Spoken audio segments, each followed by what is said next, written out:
एक मेंढक था, एक मेंढकी थी। मेंढकी हर रोज गणेश जी की कहानी कहती है। एक दिन मेंढक ने कहा, तू रोज पराये पुरुष का नाम लेती है, अब तूने दोबारा गणेश जी का नाम लिया, मैं तेरा सर फोड़ दूंगा। गणेश जी महाराज नाराज हो गए, राजा की बांधे, दोनों को मटके में डाल कर ले गई। मटका चूल्हे पर चढ़ा दिया, उस मटके का पानी गर्म होने लगा। मेंढकी ने कहा, मेंढक बहुत कष्ट हो रहा है। मेंढक ने कहा, मेंढकी से बहुत कष्ट हो रहा है तो गणेश जी को नाम याद कर ले, दोनों मर जाएंगे। मेंढकी ने 7 बार गणेश जी का नाम पुकारा। 2 सांड लड़ते हुए मटके में सिंह मारा, मटकी फूट गई। मेंढक मेंढकी सरोवर में चले गए। गणेश जी महाराज जैसे मेंढकी मेंढकी के कष्ट दूर करे, वैसे कहते सुनते हमारे और हमारे परिवार के सबके दूर करना। बोलो बुधवार महाराज की जय, बुद्ध देवता की जय। बुधवार के दिन एक साहूकार का लड़का अपनी बहू लेने जा रहा था। माँ ने बहुत मना किया लेकिन वह नहीं माना। ससुराल में पहुंचा, मैं तो आज ही लेकर जाऊंगा। उसकी सास बोली, मैं तो बुधवार को नहीं भेजूंगी। वह नहीं माना, बुधवार को विदा करा कर ले आया। रास्ते में बहू को प्यास लगी, बोली मैं तो पानी पीऊंगी। वह पानी पीने चला गया। बुधवार ने उसका रूप धरकर पानी ले आया। बहू ने पानी पी लिया। बहू पास में बैठ गई। वह पानी लेकर आया। तू कौन है? मैं तेरी बहू। तो मैं बुध हूँ। मैं तेरी बहू हूँ। तो बहू बोली, मेरा पति तो यही है। अब पंचायत होगी। सारी बातें सुनकर पंच बोले, तुम्हारा पति कौन? बुध का हाथ पकड़कर कहा, ये मेरे पति है। उसका पति रोने लगा। पंच ने करवा मंगवाया, कहा कि जो मच्छर बनकर करवे के मुंह में निकल जाएगा उसका पति रहेगा। मच्छर बनकर करवे के मुंह में घुस बुधवार बुध देवता मच्छर बनकर करवे के मुंह में घुस गए। करवा बंद कर दिया। पंच बोले, तुमने बुध नहीं माना इसलिए बुध ने ही नाटक दिखाया। उन्हें सारे नगर में ढिंडोरा पिटवा दिया। बुधवार को बहन के घर के भाई सासरे के घर जवाई ना जावे। जैसे बुध ने उसे नाटक दिखाया वैसे किसी को ना दिखाया। बोलो बुद्ध देव, बोलो लक्ष्मी माता की जय। एक ब्राह्मण था, हर रोज पीपल में जल चढ़ाने जाता। पीपल में से एक लड़की कहती, पिताजी मैं तेरे साथ चलूंगी। ब्राह्मण सूखने लगा। ब्राह्मणी बोली, क्यों सूखते जाओ? ब्राह्मण बोला, पीपल में से एक लड़की कहती, पिताजी मैं तेरे साथ चलूंगी। बोली, कल ले आना, जहाँ 6 खाएंगी वहाँ 7वीं भी खा लेगी। दूसरे दिन ले आया। उस दिन आटा मांगने गया तो थैली भर भर के मिला। आटा छानने लगी। बोली, माँ मैं छानूंगी ना। पावनी बेटी धोली हो जाएगी ना, मैं तो छानूंगी। उसने छाना, परात भर गई। खाना बनाने में लगी तब मैं भी बोली, माँ मैं बनाऊंगी। माँ बोली, ना बेटा तेरी उंगली चल जाएगी। ना माँ, मैं ही बनाऊंगी। रसोई में 36 प्रकार के भोजन बनाए, सबने पेट भर भर के खिलाया। दूसरे दिन और दिन भूखे रहते थे, उस दिन पेट भर के खाया। अब थोड़ी देर बाद उनका भाई आया, बोला, जीजी मुझे भूख लग गया, रोटी खाऊंगा। बहन सोच में पड़ गई, सबने खा लिया, कहाँ से खिलाऊंगी? बेटी बोली, माँ क्या बात है, तेरा मामा है रोटी खाएगा। रसोई में गया, 36 प्रकार के भोजन बनाए, लाकर मामा को जिमा दिया। जीजी ऐसा भोजन मैंने कभी ना खाया जैसा आज खाया। भाई तेरी पावनी भांजी आई, उसने बनाया था। मामा खाकर चला गया। शाम हुई और बोली, माँ चौकी पर दीवा जलाकर बैठा दो, मैं कोठी में सोऊंगी। ना बेटी तू डर जाएगी ना, मैं तो कोठे में ही सोऊंगी। कोठे में सो गई। आधी रात को उठी, चारों तरफ आँख फिराई, धनी धन हो गया, जाने लगी। बाहर बूढ़ा ब्राह्मण सो रहा था। बेटी तू कहाँ चली? माँ वह बोली, मैं तो लक्ष्मी माता हूँ, इसके घर 6 बेटी थी, दरिद्र दूर करने जाई, तेरा ने करवाए तू भी करा ले। उसके घर में चारों तरफ आँख फिराई, धनी धन हो गया। सवेरे उठकर ढूंढने लगे, पावनी बेटी कहाँ गई? ब्राह्मण बोला, वह तो लक्ष्मी माता थी, तेरे साथ साथ मेरा भी दिल दर्द दूर करी है। लक्ष्मी माता जैसे उसके दिल दर्द दूर करे वैसे कहते सुनते सबके करना, और हमें और हमारे परिवार के सबके करना। बोलो महामास की कथा। बोलो महामास की जय। बोलो विष्णु भगवान की जय। बोलो लक्ष्मी माता की जय। सतयुग में एक राजा था, उसका नाम हरिश्चंद्र था। हरिश्चंद्र अत्यंत धार्मिक भावना के व्यक्ति थे। उनकी प्रजा हर तरह से सुखी थी। उनके राज्य में एक ब्राह्मण के यहाँ पुत्र पैदा हुआ तो उस ब्राह्मण की मृत्यु हो गई। ब्राह्मण की पत्नी अपने पुत्र को पालती हुई गणेश चतुर्थी का व्रत एवं पूजन किया करती। एक दिन जब उसका पुत्र कुछ बड़ा हुआ तो घर के आसपास खेलने गया। वहां एक कुम्हार भी रहता था।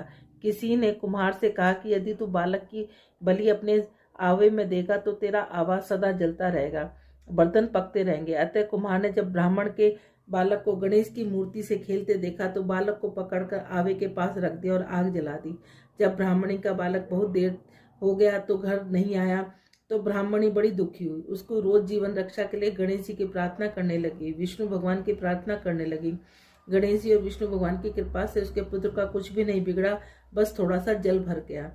अपने अपराध बोध के कारण कुमार राजा हरिश्चंद्र के पास जाकर गया। उसने इस कृत्य के लिए क्षमा प्रार्थना की। राजा ने ब्राह्मणी से पूछने पर उसने बताया, गणेश जी की सकट चौथ और विष्णु भगवान के पूरे महीने के कारण मैंने जो काले तिल, सफेद तिल, चावल और चीनी से पूजा विधान किया, उसी के कारण मेरे पुत्र के प्राण बचे हैं।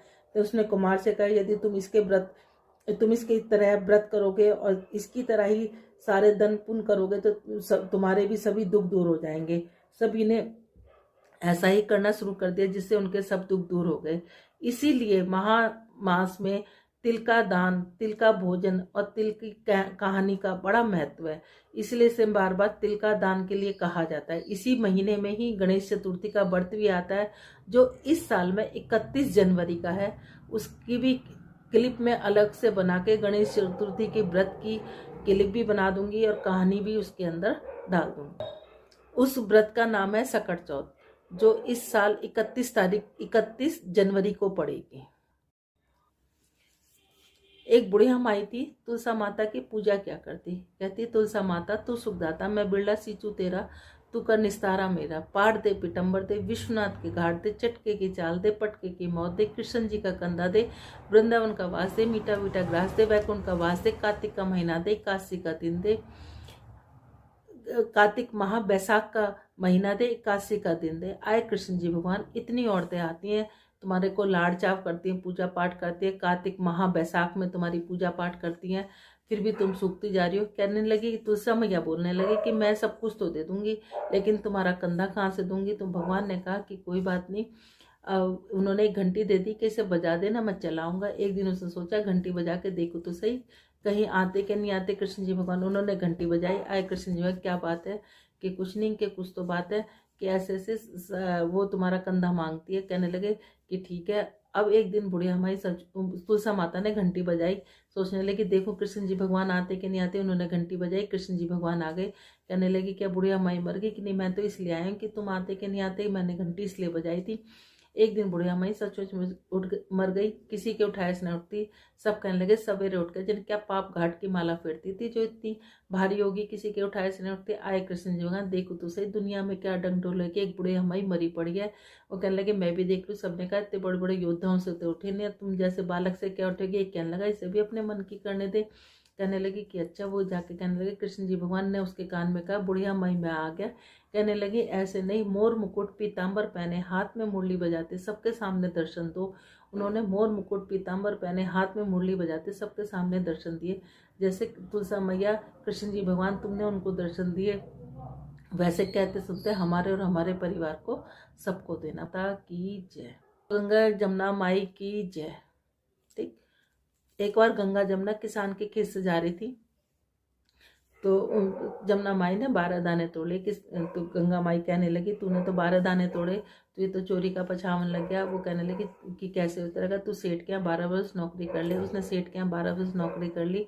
अब उसने सेठ से जाके कहा कि मैं तेरे घर 12 वर्ष नौकरी करूंगी, लेकिन बर्तन नहीं मांजूंगी, झाड़ू नहीं लगाऊंगी, दिया नहीं चासूंगी। उसने कहा बहुत काम करने वाली है, जरा जो काम दिल करे वो काम कर ले। और गंगा जमुना माई वहाँ रहकर काम करने लगी। 12 वर्ष बाद आया गंगा का नहान, गंगा का मेला लगा बड़ा। तो वहाँ जाके सेठ सेठानी गंगा नहाने जाने लगे। तो वो कहने लगे कि तुम भी चलो, कि नहीं कि मैं नहीं जाऊँगी। कि उन्होंने कहा कि मेरा ये सोने का टका मेरी बहन गंगा को दे देना। अब किसान वहाँ जाके नहाए धोए और जाके उन्होंने आवाज़ लगाई, हे गंगा माई तेरी बहन जमुना ने सोने का टका दिया है, गोरी गोरी भैया हरी हरी चूड़ियाँ पहने, 2 हाथ निकले। उन्होंने कहा उसका कहना 12 वर्ष पूरे हो गए। उन्होंने जाकर कहा कि ये 12 वर्ष पूरे हो गए। तो कहने लगे कि ठीक है कि ठीक है। अब उसने आके कहा गंगा जी से आके सेठ सेठानी ने कहा कि तुम्हारे 12 वर्ष पूरे हो गए।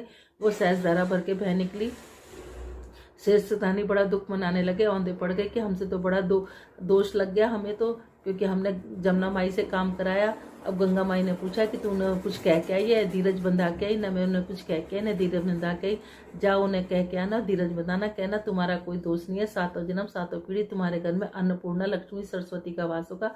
जैसे गंगा जमुना मैया तुमने उनको दिया, वैसे कहते सुनते हमें और हमारे परिवार को सबको देना। बोलो गंगा माई की। बाद हमें वार की कहानी कहनी है। ये 5 कहानी हमें डेली कहनी है। उसके बाद हमें महात्म कहना है। यही करने से ही हमें ये पूरे माह के महात्म का पूरा हमें फल मिलेगा। की जय। शिव शंकर भगवान की जय। सोमवार की कहानी। एक दिन महादेव कैलाश पर्वत पर जा रहे थे। पार्वती जी बोली मैं भी चलूंगी। महादेव जी बोले पार्वती तुम मेरे साथ मत चलो, तुम्हें भूख प्यास लगेगी वहाँ। वह बोली नहीं महाराज मैं भी चलूंगी। रास्ते में बोली महाराज मुझे भूख लगी है। मुझे खीर खांड के भोजन चाहिए। महादेव जी बोले मैंने तो पहले ही कहा था कि मत चलो। अब वह एक साहूकार के घर आए। साहूकार ने बोली महाराज चाहिए क्या चाहिए? महादेव जी बोले हमें खीर खांड के भोजन चाहिए। तो साहूकार ने बोली अगर खीर खांड के भोजन ही चाहिए तो अपने घर क्यों ना रही। अब वह आगे चल दी। एक बुढ़िया माई बोली आओ महाराज बैठो, तुम्हें क्या चाहिए? महादेव जी बोले कि पार्वती को खीर खांड के भोजन चाहिए। बुढ़िया बोली महाराज अभी लाई। अब वह एक लोटा लेकर चल दी। महादेव जी बोले बुढ़िया माई कहाँ चली? बुढ़िया बोली चावल दूध चावल खांड लेने जा रही। महादेव जी बोले बुढ़िया तेरे घर में देख, दूध के टोकने भरे रखे, चावल के परात भरे रखे, खांड की बोरी धरी है।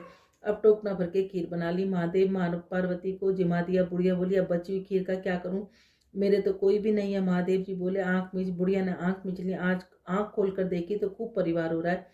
बुढ़िया बोली महाराज ने कहाँ रखूं? महादेव जी ने झोपड़ी में लात मारी, महल बन गया। अब खीर के कटोरे भर भर कर बांटने लगी। साहूकारनी के घर गई। वह बोली तेरे घर खीर कहाँ से आई? वह बोली हमारे यहाँ महादेव पार्वती जी आए थे। साहूकारनी बोली मेरा धन तेरे कैसे घर आ गया? मेरे पास कुछ भी नहीं रहा। अब वो भागी भागी चली फिरे, मोड़ा मोड़नी ठहरी। बोला मेरा धन आपको क्यों दे दिया? महादेव जी बोले तेने ना करी तेरे ना हो गई, इसने हाँ करी इसके हाँ हो गई।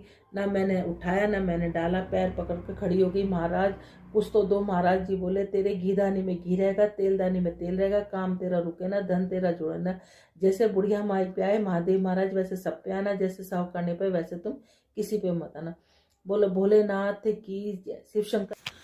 श्रीमन नारायण नारायण नारायण तुलसी नारायण नारायण नारायण मन नारायण नारायण नारायण।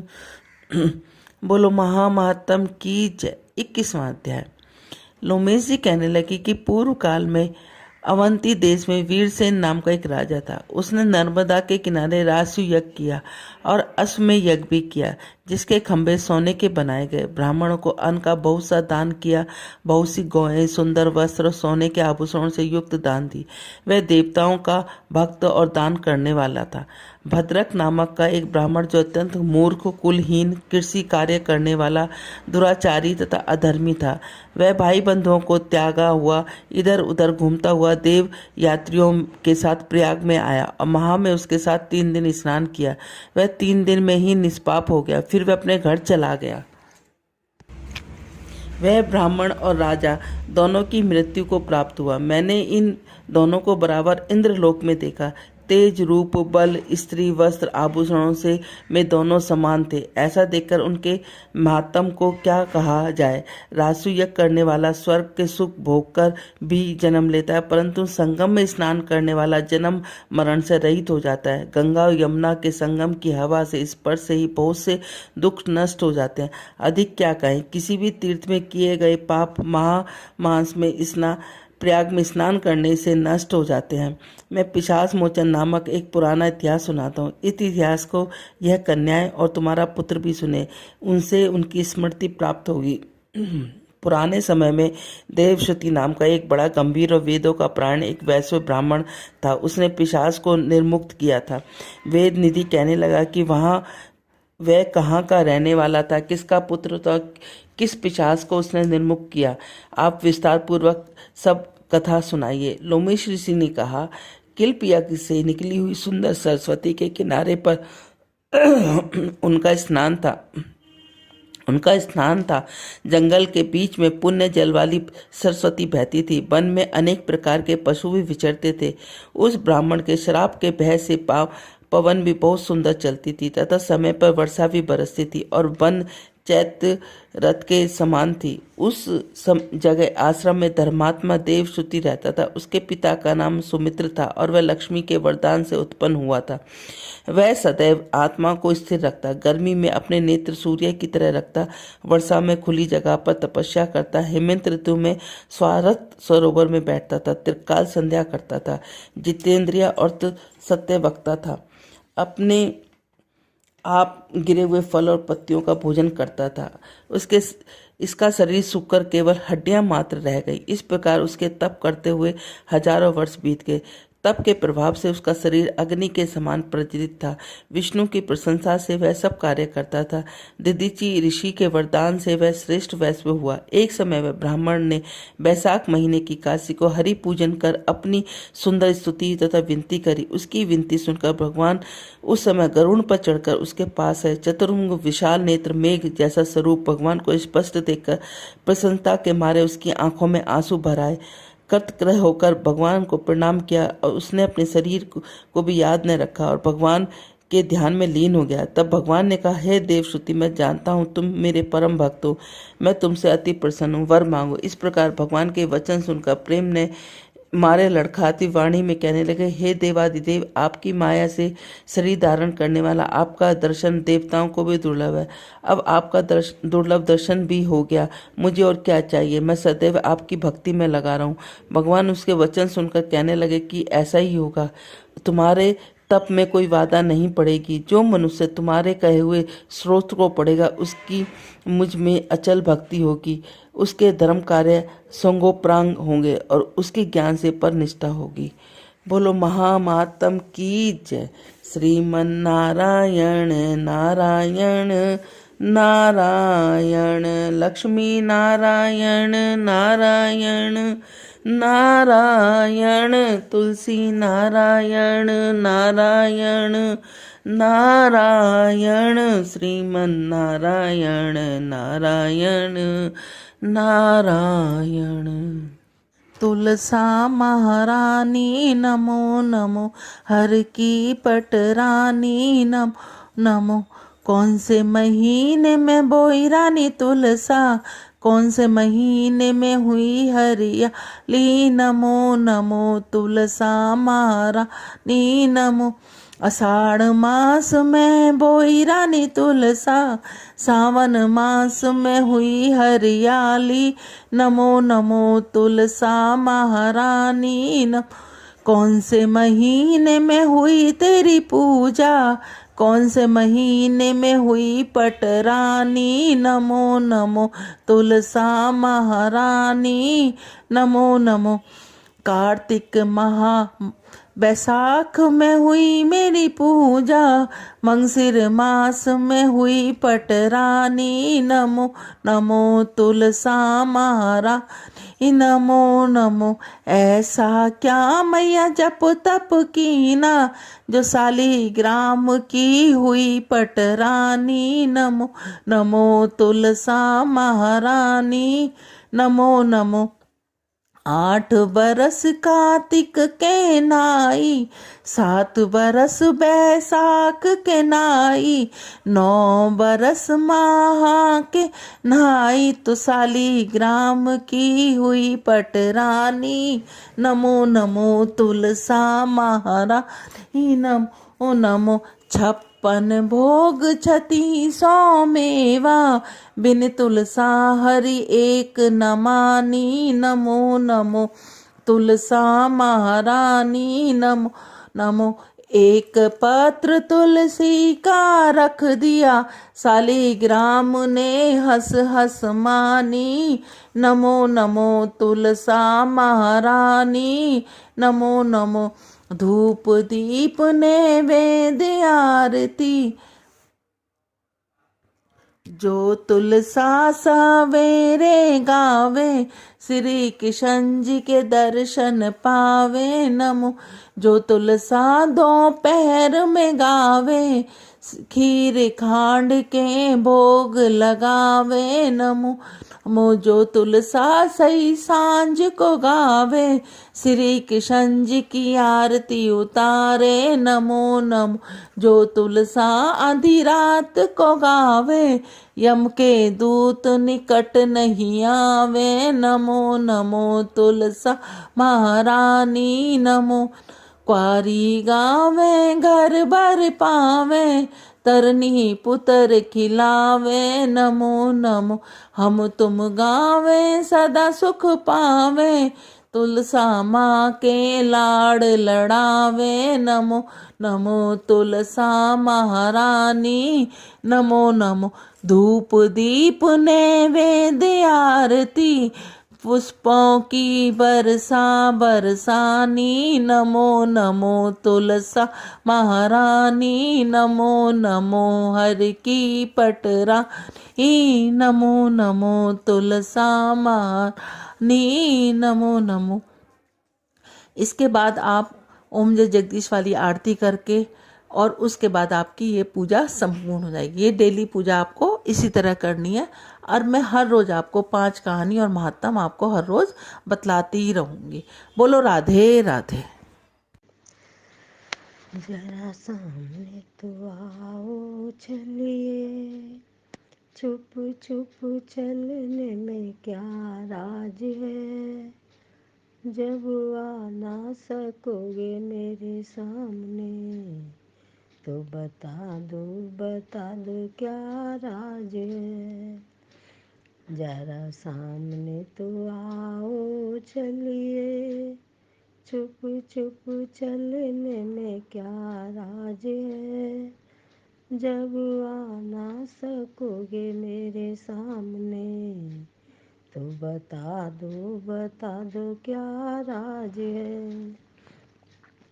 कौन कहाँ के रहने वाले, हाल सभी का बतलाओ, कौन कहाँ के रहने वाले, हाल सभी का बतलाओ, प्रभु की मुद्री कहाँ से पाई, अपना परिचय बतलाओ, हमें अपना बताओ तुम नाम हो, और करते कहाँ विश्राम हो, जब आ ना सकोगे मेरे सामने तो बता दो क्या राज है। जरा सामने तो आओ चलिए, छुप छुप चलने में क्या राज है, जब आ ना सकोगे मेरे सामने तो बता दो क्या राज है। राम दूत मैं मात जाने की खबर मैं यहाँ लेने आया, ये मुदरी मोहे राम ने दीनी अपना परिचय बतलाया, हनुमत मेरा नाम है और पंपापुरी मेरा धाम है, जब आ ना सकोगे मेरे सामने तो बता दो क्या राज है। जरा सामने तो आओ चलिए, छुप छुप चलने में क्या राज है, जब आ ना सकोगे मेरे सामने तो बता दो क्या राज है। हाथ जोड़ कर बोले पवन सुत मात मुझे दीजिए चीन्हा, हाथ जोड़ कर बोले पवन सुत मात मुझे दीजिए चीन्हा, समाचार सुन राम के सीता चूड़ा मणि उतार दीना, कहना प्रभु से मेरा प्रणाम है, प्रभु करते हैं पूरन काम है, जब आ ना सकोगे मेरे सामने तो बता दो क्या नाम है। जरा सामने तो आओ चलिए, छुप छुप चलने में क्या राज है, जब आ ना सकोगे मेरे सामने तो बता दो क्या राज है। एक मास में प्रभु नाए, जीवित हमें ना पावेंगे, एक कार्तिक मास में प्रभु नाए, जीवित हमें न पाएंगे। बारी बारी ये कहना प्रभु से, याद न मेरी बिसरावे। प्रभु का नाम सरनाम है, इससे करता है भक्त प्रणाम है। जब आ ना सकोगे मेरे सामने, तो बता दो क्या राज है। जरा सामने तो आओ चलिए, चुप चुप चलने में क्या राज है। जब आ ना सकोगे मेरे सामने, तो बता दो क्या राज है।